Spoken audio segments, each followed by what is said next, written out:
Good morning students. आज हम 10th class की मैथ्स की वर्कशीट करेंगे, वर्कशीट नंबर 11। ये वर्कशीट आपकी 30 जुलाई के लिए शेड्यूल की गई है। आज की वर्कशीट आपके चैप्टर सांख्यिकी से ली गई है। इस चैप्टर में देखो आप वर्ग अंतराल पढ़ोगे। जैसे मान लो ये आपको वर्ग अंतराल दिया हुआ है, इसे हम वर्ग अंतराल बोलते हैं। ठीक है, आपसे अगर इसकी निम्न वर्ग सीमा पूछ ली जाए तो निम्न वर्ग सीमा है 10, और अगर ऊपरी वर्ग सीमा पूछ ली जाए तो ऊपरी वर्ग सीमा है 20। अगर आपसे पूछ लिया जाए प्रत्येक वर्ग का वर्ग चिन्ह, तो वो कैसे निकालते हैं? इन दोनों को जमा करो, 10 जमा 20 और 2 से भाग कर दो। ठीक है, इनके बीच की वैल्यू आ जाएगी 10 और 20 की। 10 और 20 जमा किए तो 30 आया, 30 बटा में 2, ये कितना आ गया? 15 मिल गया हमको। ये होता है प्रत्येक, ये होता है वर्ग का वर्ग चिन्ह। इस वर्ग का वर्ग चिन्ह क्या हुआ? 15। ऐसे ही वर्ग माप, वर्ग माप क्या होती है? ऊपरी वर्ग सीमा में से निम्न वर्ग सीमा को घटा कर दो, यानी कि 20 में से 10 घटा दो, तो ये होती है वर्ग माप। इसमें वर्ग माप कितनी आ जाएगी? 10 आ जाएगी। ठीक है, चलिए वर्कशीट हम शुरू करते हैं। निम्न वर्ग सीमा, वर्ग अंतराल का न्यूनतम मान। जैसे मैंने ये उदाहरण लिया था, तो न्यूनतम मान, न्यूनतम सबसे कम, तो ये वर्ग अंतराल है, इसका न्यूनतम मान 10 है। ये हो गई निम्न वर्ग सीमा। ऊपरी वर्ग सीमा, वर्ग अंतराल का अधिकतम मान, अधिकतम मान इसमें 20 है, तो 20 हो गया ऊपरी वर्ग सीमा। प्रत्येक वर्ग का वर्ग चिन्ह, वर्ग चिन्ह हो गया 10 जमा में 20, इसको 2 से भाग कर दो, ये आ जाएगा प्रत्येक वर्ग का वर्ग चिन्ह। फिर है वर्ग माप, वर्ग माप कैसे आएगी? ऊपरी वर्ग सीमा में से घटा कर दो निम्न वर्ग सीमा को।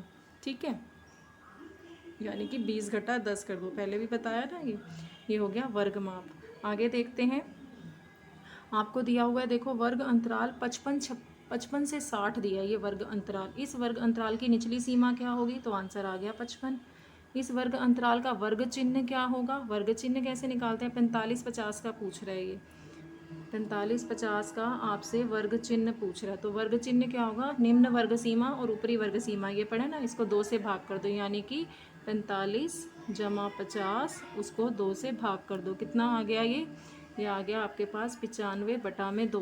ये कितना मिल गया जब भाग करोगे? तो 2 चौके 8, 2 सत्ते 14 और 0.5, यानी कि 47.5 जो है वो आ गया वर्ग चिन्ह। ये आंसर है इसका। ठीक है, इस तरह से लिखोगे। 45 जमा 50, 2 से भाग करोगे, 95 बटा 2 आएगा, आंसर आया 47.5। वर्ग माप क्या है इसकी?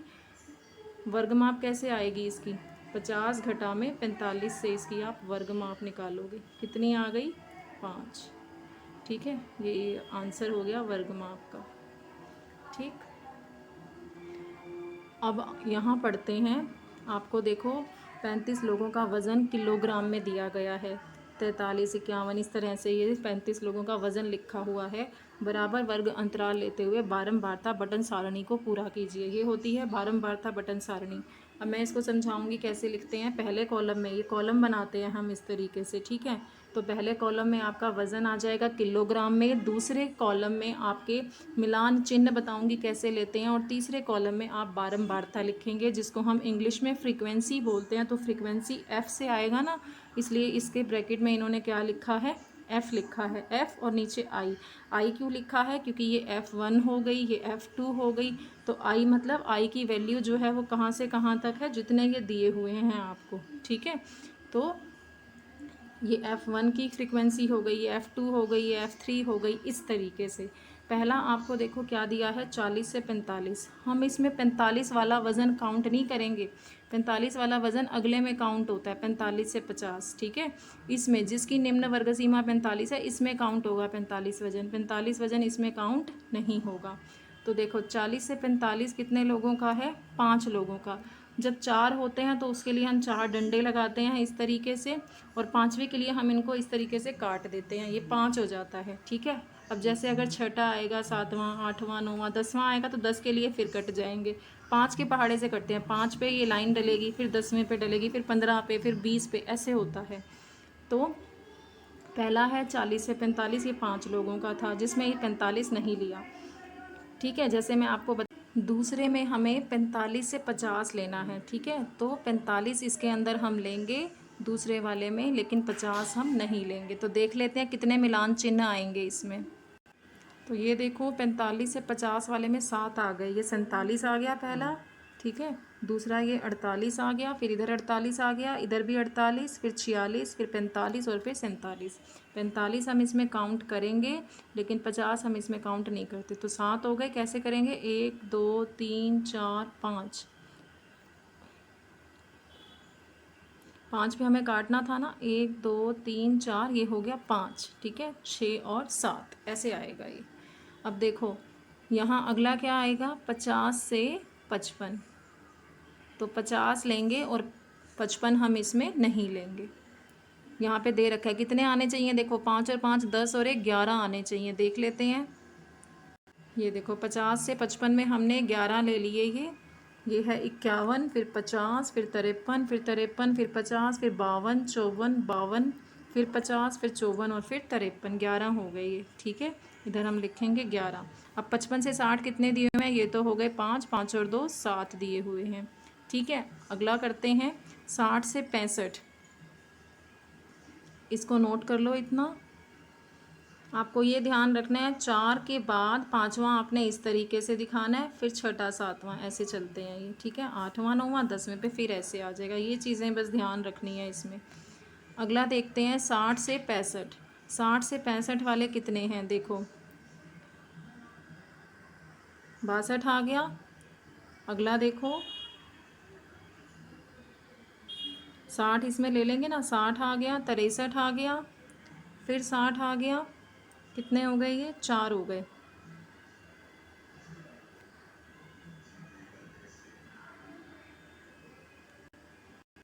एक 62 ये रहा, ये देखो ये रहा, 5 हो गई ये, ठीक है।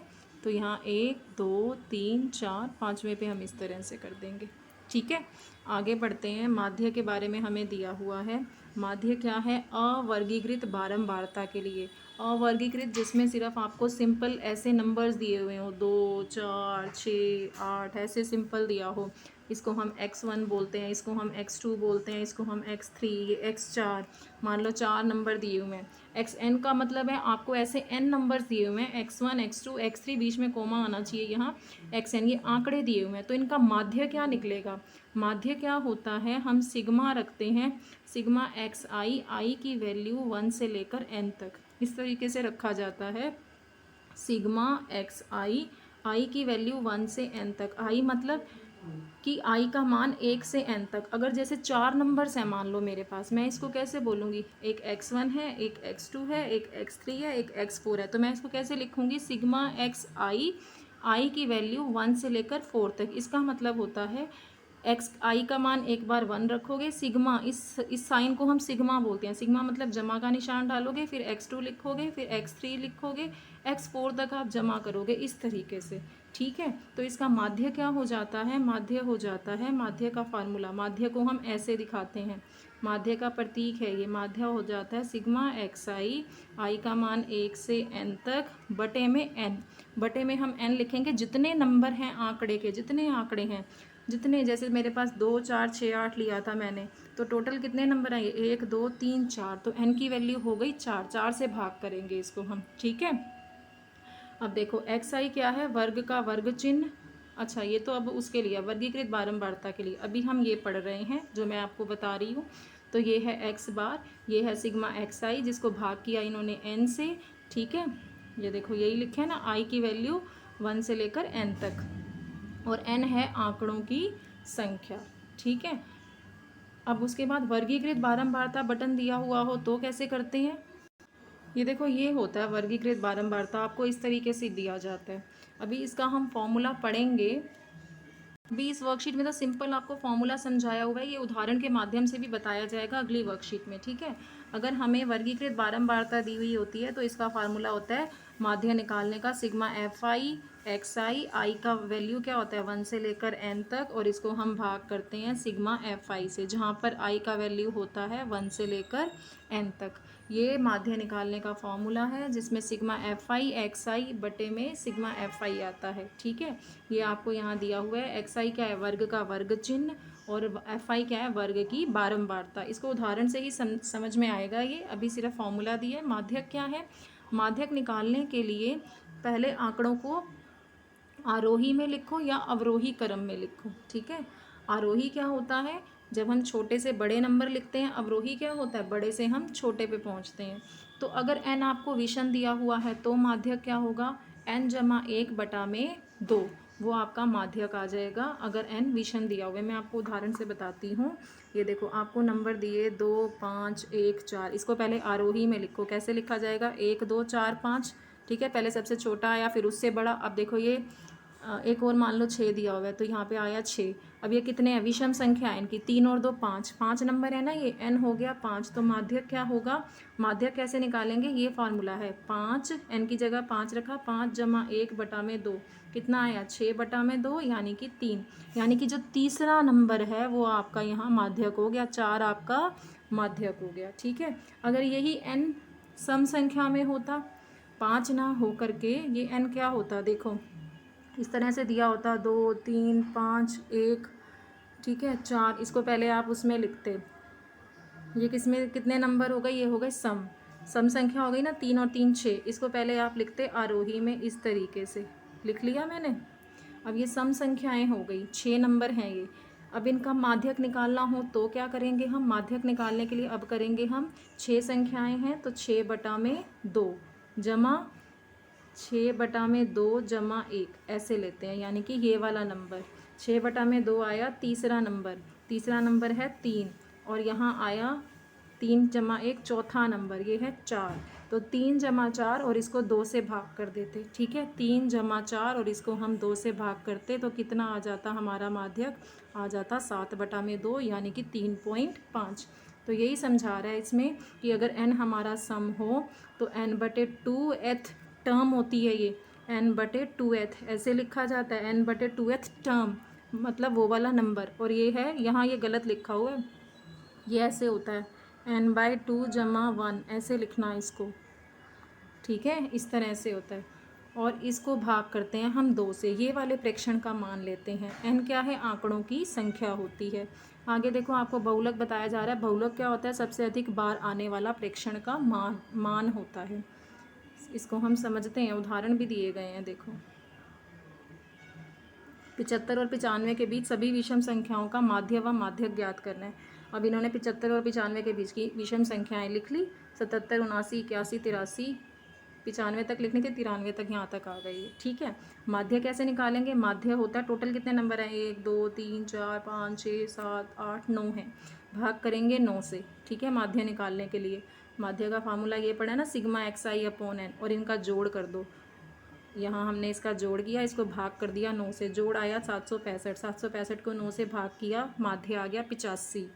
बात करेंगे अब माध्यक की। माध्यक कैसे निकालते हैं, माध्यक देखो ये 9 नंबर थे, ठीक है, विषम नंबर थे। जब विषम होते हैं तो माध्यक निकालने का फार्मूला n जमा 1/2 इस प्रेक्षण का मान। तो 9 जमा n है 9, 9 जमा 1/2 10/2, यानी कि 5वें प्रेक्षण का मान। 5वां क्या है, ये आरोही क्रम में ही लिखे हुए हैं।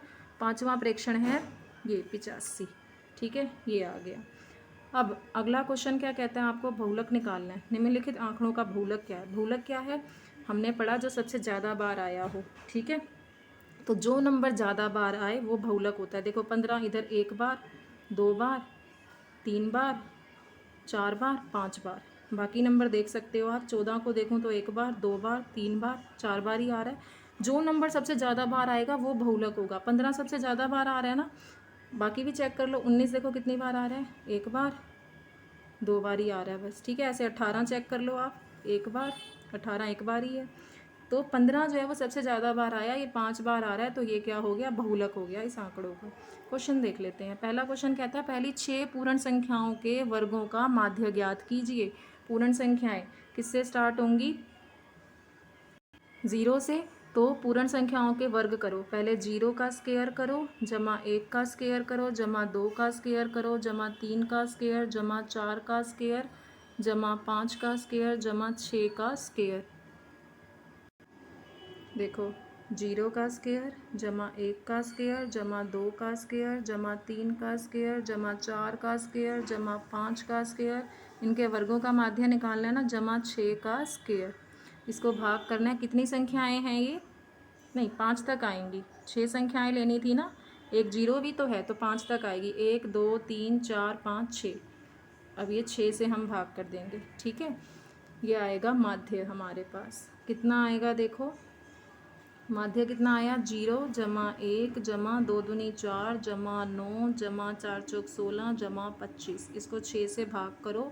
6 से जब हम भाग करेंगे तो ये कितना आएगा, 4 और 1 5, 9 5 14, 14 और 16 कितना आया 30, 30 और 25 आया 55, 55 बटा में 6, ये आया 6 निम 54 पॉइंट आएगा। फिर 6 एकम 6, फिर 6 छिक 36। इस तरह से आपका ये माध्य आएगा। ठीक है, अगला प्रश्न देखो, आरोही क्रम में व्यवस्थित निम्नलिखित प्रेक्षणों का माध्यक आपको दिया है 25 है, तो x का मान कैसे निकालोगे, कितने हैं ये नंबर, पहले तो देखो आरोही क्रम में ही हमें दिए हुए हैं 1 2 3 4 5 6 7 8 9 10 नंबर हैं ये, यानी कि सम संख्या है, माध्यक दिया हुआ है। सम संख्या है तो माध्यक क्या होगा, माध्यक होगा सम संख्या में, देखो n बटे में 2, 10 है ना, ये 10 बटे में 2 ये वाला प्रेक्षण जमा 10 बटे में 2 जमा 1, ठीक है, बटे में 2, यानी कि 5वां प्रेक्षण आया यहाँ से, और यहाँ से क्या आया 5वां प्लस 1 छठा प्रेक्षण। 5वां और छठा प्रेक्षण कौन से हैं, ये 5वां है, ये छठा है, इनको भाग करना है हमने 2 से। ठीक है, ये देखो ऐसे करोगे इसको, है ना, आपको 10 दी हुई है, 10 बटे में 2 जमा 10 बटे में 2 जमा 1, ये वाले प्रेक्षण का मान यानी कि 5वें जमा छठे प्रेक्षण का मान भाग करेंगे 2 से। माध्यक क्या दिया हुआ था आपको, 25 दिया हुआ था, यहाँ हमने 25 रख दिया। 5वां था x जमा 2 और छठा प्रेक्षण था x जमा 4 बटे में 2, ये कितना आ गया 25 बराबर में 2x जमा 6 बटा में 2। इसको क्रॉस मल्टीप्लाई करो, ये आया यहाँ से 50, यहाँ से आया 2x जमा 6। ठीक है,